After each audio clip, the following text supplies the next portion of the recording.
बर्दाश्त नहीं हो पा रहा है और वो तरह तरह के टांग अड़ा रहे हैं। कोई कहता है कि महाराज सल्ली सिंह हमारे थे, और जबकि सत्य ये है कि महाराज सिंह अर्कवंशी थे और अर्कवंशियों का ही उन पर अधिकार है। और अगर ज़बरदस्ती बलपूर्वक कुछ किया जाएगा तो अर्कवंशी का बच्चा बच्चा कुर्बान हो जाएगा, लेकिन अपने महाराज सल्ली सिंह को हमसे अलग नहीं होने देगा। और ये जो अर्कवंशी समाज है ये प्रभु श्री राम से जुड़ा हुआ वंश है। अर्क माने सूर्य होता है, सूर्य मान तो सूर्य होता ही है, तो तमाम सूर्य के पर्यायवाची नाम है, चाहे भानु कह लीजिए, दिवाकर कह लीजिए, सूर्य कह लीजिए, अर्क कह लीजिए। तो ये अर्क यानी सूर्य भगवान से ही चलता हुआ वंश चला आया है और आज भगवान राम से होते हुए यह अर्कवंशी समाज हम लोगों तक पहुंचा है। नमस्कार साथियों, स्वागत है आप सभी का हमारे YouTube चैनल सूर्यवंशी धमाका पर। तो साथियों, आज हम आपको मिलवाने जा रहे हैं एक ऐसी जानी मानी हस्ती से जिनका परिचय किसी का मोहताज नहीं है। तो साथियों, मैं आप सभी को मिलवाने जा रहा हूँ एक क्षत्रिय समाज के ऐसे महापुरुष जिन्होंने अपने जीवन काल में इतना संघर्ष किया और आज इस मुकाम पर पहुँचे हैं। तो ज़्यादा देर ना करते मैं आप सभी को परिचय करवाने जा रहा हूँ आदरणीय जी दादाजी क्षत्रिय समाज से रतिराम ज्ञानी जी, जो कि एक महान कीर्तनकार हैं। तो आइए इन्हीं से इनके बारे में कुछ परिचय लेते हैं। जी आदर जी, मैं आपका पूर्ण परिचय जानना चाहता हूँ और जरा अपने बारे में कुछ बताएं। धन्यवाद, नमस्कार। मैं रतिराम ज्ञानी संडीला का निवासी हूँ और मैं कीर्तन कलाकार हूँ और ईश्वर की कृपा से मुझे बहुत ख्याति मिली है। उत्तर प्रदेश ही नहीं, कई प्रदेशों में मेरे कार्यक्रम होते हैं और पूरे भारत में लगभग हमारे कई प्रदेशों में कार्यक्रम होते हैं और वहाँ के लोग मुझे बहुत सम्मान देते हैं और ईश्वर की कृपा से मैं बहुत अच्छा महसूस करता हूँ। और आज पत्रकार महोदय से जो वार्ता हो रही है, इससे उनसे भी बात करके वार्ता करके मुझे बड़ा आनंद आ रहा है। तो मैं सत्य कहूँ कि मैं बचपन से ही गायकी का मुझे शौक़ था, गाने का शौक़ था और लिखने का भी शौक़ था।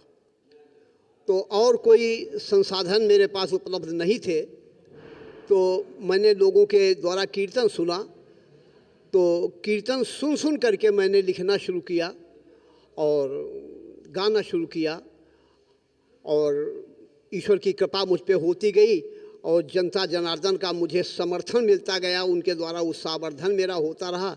तो धीरे धीरे मैं पूर्ण कलाकार बन गया और आज मैं रतिराम ज्ञानी के नाम से मशहूर हूँ। जी, बहुत अच्छी जानकारी दी आदर जी। तो आदर जी, मैं आपसे जानना चाहता हूँ कि जरा जैसे कि आपने बताया कि आप संडीला के निवासी हैं और बताया जाता है कि संडीला क्षेत्र जो है सूर्यवंशी क्षत्रिय सम्राट महाराजा सल्ली सिंह अर्कवंशी जी की जन्मस्थली है। महाराजा सल्ली सिंह अर्कवंशी जी ने संडीला नगर को बसाया था। तो जरा अर्कवंशी क्षत्रिय समाज के इतिहास पर भी कुछ प्रकाश डालें। देखिए, जहाँ तक मेरी जानकारी में है, महाराज सल्ली सिंह जी अर्कवंशी उन्होंने ही संडीला बसाया था और हालांकि बगल में करीब 27-28 किलोमीटर मलिहाबाद है। तो महाराज सल्ली सिंह जी के छोटे भाई महाराज मल्ही सिंह ने मलिहाबाद बसाया था और ये बड़े भाई थे महाराज सल्ली सिंह, उन्होंने संडीला बसाया था और आज भी संडीले का ही नाम चल रहा है और महाराज सल्ली सिंह जी का ही नाम चल रहा है। जी, बहुत अच्छी जानकारी दी।